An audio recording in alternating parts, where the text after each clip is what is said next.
Absolutely.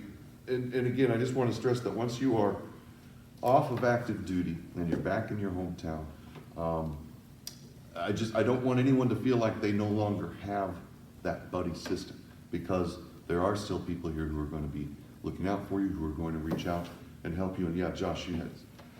How's it going, guys? My name is Joshua Bully. I'm with Veterans Upward Bound, and just talking a little bit about what they were talking about.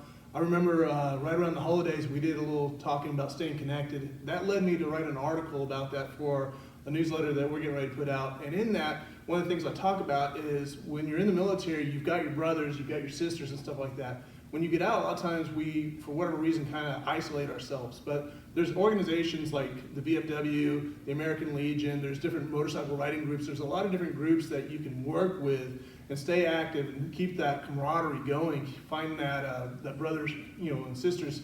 You don't necessarily have, if it's something where you're obviously very serious and you need to reach out to a mental health provider, definitely do that. But sometimes you just need to get some stuff off your chest and you don't know who to talk to that can relate to some of the stuff that you've gone through. So those organizations are really good outlets for that. Absolutely. Thank you, Josh. That's absolutely true. But again, just maintaining that connection, because that connection with your fellow soldiers, your fellow sailors, your fellow Marines is so important the entire time you're on active duty. That is really pounded into you from the first day of boot camp until the day you separate.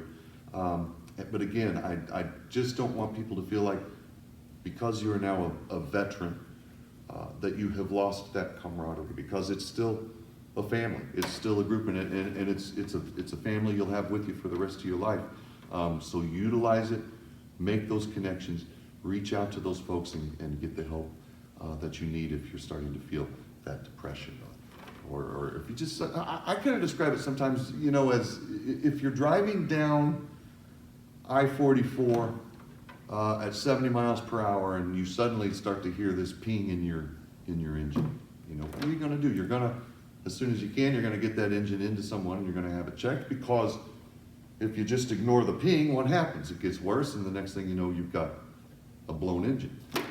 When you feel that ping in your engine, get it checked. Let somebody come in and provide the help that you might need. Is so important.